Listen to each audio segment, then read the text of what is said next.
Hello and welcome to Identify, the news, views and insights from within the events industry. So June is LGBTQ plus Pride Month. And so what better way to something that's celebrated this month every year. I think this is to honor the 1969 Stonewall uprising in Manhattan I have here. So Stonewall uprising was the tipping point for gay liberation movement in the United States. And Brighton is what I hear is coined the kind of gay capital of the UK. And there is a massive event called Gay Pride or Pride that is there that Paul is responsible for. And I'm joined by Paul Kemp, the Managing Director of Pride. And really, COVID-19, it's the second year that the event has been cancelled. And I just want to share with our listeners really what this journey has been like for you. And so really to get into the event itself, I'd like to just focus on you for a little bit, Paul. What has brought you to becoming the managing director and the creator really of this major event? It's actually a very long story. I mean, Pride is actually a movement, and you're right, it's a celebration of the LGBTQ plus community and has a lot of roots, back to Stonewall in New York. It certainly has an element of protest. I remember being a long time ago now in my early 20s, late teens, going on marches for Clause 28, which was a discriminatory policy of the government at that time. So it's built out of protest, and certainly Brighton and Hove Pride, has a long history going back to the late 80s, and I got involved. My first Pride in Brighton and Hove was 1992, where it was a very small affair, and I moved to Brighton when I was 17. So I started doing club nights and got into the entertainment industry. I've never done anything else. So I think I did one day stacking shelves in the co-op, and then I decided it wasn't for me. And got involved with nightclubs, so long history with entertainment industry. It's part of my DNA, and as a result of that, I wanted to be more involved with the community. So I did the first dance tent, and it was for a very small affair in 1992 on a site called The Level in Brighton and Hove, which locals would be familiar with. And it was a club night called Wild Fruit, and part of our kind of agenda was to fundraise for the LGBT community and Pride. So we used to add on, £1 or £2 to the ticket fee to be able to donate to the community groups and charities.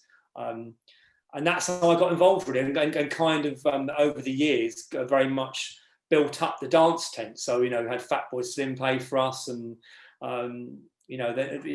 really got involved on that level. I wasn't the managing director. I was the the entertainment, sort of the dance entertainment, and eventually ran the bars as well. So very much involved with that until Pride actually went bankrupt. I think it was in the 2012. I think it was. Had a very bad rainy year. And it was unfenced, it was unmanaged at that time, the actual festival site. And anyone in the event industry know that it's a bit like having a house party. It starts off fine when people coming in, and then it kind of gets invaded. So it became unsafe, so it was going to be ticketed. So I a couple of years stepped away from it. And unfortunately, it went into administration under the old organisation. And I came back and then kind of reinvented it, I guess, to be able to deliver community fundraising and a safe event of this scale. So that's a very brief synopsis of it. It's great because you talk about a crisis in bad weather, how it affected the business now to show resilience over some 15 months in the pandemic. It's great, and that evolution for me, there's some landmarks when you got Kylie, when you got Britney, and I think that evolution. How much planning goes into Pride now? Same as anyone in the event industry knows. I mean, I say it's a year-long planning, but actually it's more than that. We, in our heads, in our long-term strategies, it's beyond that. Even up to 2 or 3 years.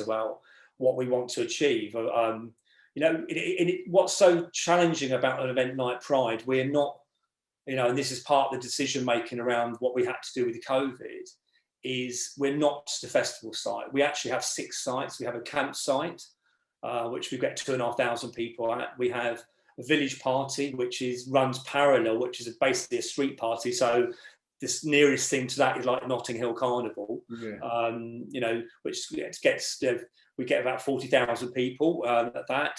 We have a parade. We have another site called the Pleasure Gardens. So we take over the whole of Brighton and Hove. It's, you know, it's a major logistical challenge with transport. You know, majority of people coming on by train. So we have to have a Zone X area outside Brighton Station, which we have joint operations with the council and the police. So logistically, it touches every part of the city. A lot of the other prides around the UK, they're you know, even London actually, you know, you know, London has their event in Trafalgar Square, and obviously people go to Soho. But if you know, you could probably be in Clapham and not know that Pride's happening. So we have a massive impact on the whole city. So you know, all year round planning with our strategic partners to deliver the event. So it's when it came to COVID, you know, the decision making of not doing the second year was not only based on COVID, obviously, and the potential of no insurance, all the concerns around the delivery, and not being able to do a proper event plan. You know, we hadn't. You know, there's no set down guidance. So sitting down and doing an event plan there's so many moving parts. But on top of that, it's the infrastructure. It's the you know, the staging companies. You know, the resource of, you know, that combining with, you know, with Brexit and the, you know, European workforce maybe not being available, and security. You know, we have, you know, multiple security companies for all our sites. So it's upwards of 1,000 security we have for our event. And you touched on a great point, because I've got some stats here around. There's 500,000 people that will come to the city over the weekend. The income that this generates into the city is huge. It's sort of some 2% here I've got of the city's annual visitors, an estimated 30.5 million it brings to the economy, which is just an amazing stat. But I think you talk about multiple stakeholders. And for anyone that's listening, it's not a decision that's made lightly when these events are cancelled. They are very, very complicated to operate without clear guidance or the ability or certainty. Without certainty, it's really hard.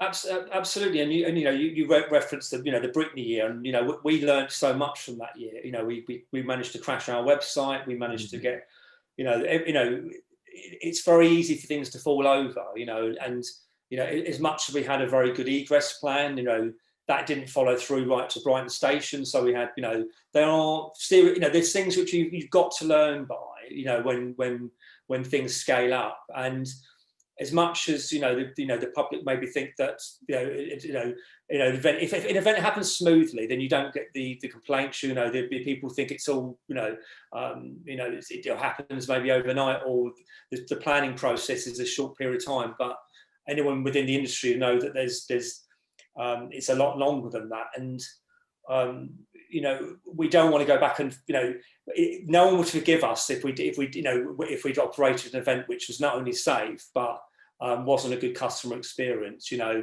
And we certainly want to come back and be able to deliver an event that takes us forward.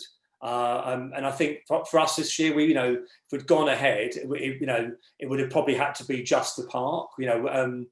And yet there has still been a significant impact on the rest of the city. You know, we get blamed for litter left on the beach. You know, and I think what's ironic about it, the last 2 or 3 weeks in Brighton, where the weather's been out, it's been pretty much like a festival on the beach. You know, the nightclubs down there, and obviously there's the rubbish left on the beach. So it's very clear that Brighton and Hove has challenges around sustainability throughout the year, not just on Pride weekend. Well, you're not alone in an event planner not wanting to compromise. I think that is the greatest challenge in doing something at a reduced scale. So many businesses have had to pivot, learn, adapt, the adoption of digital technology in this time, and thinking about how to do the model but differently. So what are the future plans of Pride? How are you going into 2021, 2022, thinking about doing things differently? Well, of course, we're planning for 2022. We're starting that work already. So, you know, we would normally start straight after the actual Pride in August. But the space we have here, where we've operated our office and administration from, we only actually have 4 regular staff who work on Pride. I mean, I think like many other organisations, you know, there's a very small core team. And that grows as you go into the event, you know, and you have several hundreds of people working across, you know, in fact, more upwards of that, including all security and bar staff. But the building itself here, where we operated from, last year we produced a live stream from here and did about 12 hours of recorded content and also archive content, which we now used up. Unfortunately, we haven't got another lot of archive we can use. Yeah. But as a result of that, you know, which we're very excited about, we've developed the Ironworks studio space here, which will be a mixture of commercial studio space. You know, it's all hardwired and got all the internet connectivity so that we can do live streaming from here. And we're managing to do a cultural program with theatre events, spoken word, and you know, and diversify our program so that we can create a program for some of our community who would not necessarily access Pride throughout the year, or who don't like the large scale event. They don't like the crowds. You know, there's not, you know, a festival environment's not suited to everybody in our community. So, and actually, this wouldn't have happened without COVID. So, you know, we really, you know, without using the Build Back Better catchphrase, which I don't like those sound bites. You know, we do hope that we will come out this and to be able to offer something different as well, and develop our brand and develop our reach. Well, can I take this opportunity to applaud you on the cultural program that you're implementing, and I wish you the very best success with that, because I think it's a great way of engaging with a broader audience and having a better footprint. And so I wish you very best with that. What a laser focus that we have on our identity at the moment is 2 things. One, around sustainability, and the second, social value. We feel that events themselves have a duty to be able to think about sustainability and do it better. And that is to coin a Build Back Better. I think one of the things that we can do from this period is rethink our approach. And then the second is, how can we have an impact on our community? So talk to me about both of those, please, Paul. But they're both very much a priority for us. I mean, you know, sustainability, you know, the headlines are always the reusable cups, you know, which, as you know, as an event, which our build for our festival is 9 days. We're not a 3-week, 4-week build where you can put all those infrastructures in for washing on site, you know. So to actually to deliver a reusable cup system, you know, there's a cost to it, you know, but it has indicated from our surveys from our customers that they, you know, they're on board with that. So it's something we're certainly moving forward and implementing next year. Obviously, we've had 2 years off.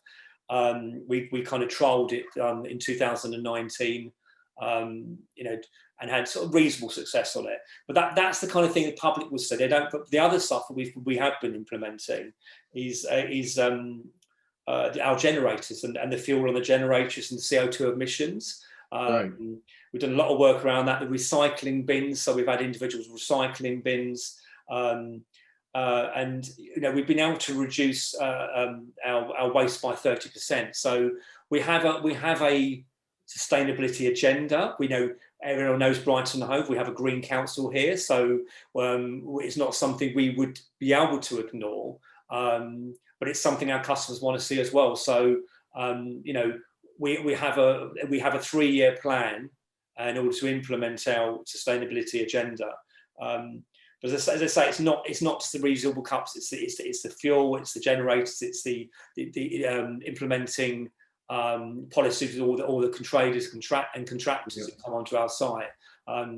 So that is very much going to be part of our journey. And certainly with the social impact, I mean, I don't think any other, we've raised nearly £1 million in the last 5 years for our community organisation. So part of our, when I re-established Pride, it hadn't raised any money for our local good causes and our local LGBTQ plus community group. So we have a charity partner called the Rainbow Fund, and they just distribute those funds to grassroots organisations in our city and to the local LGBT groups. As I say, with that, we've raised over 909.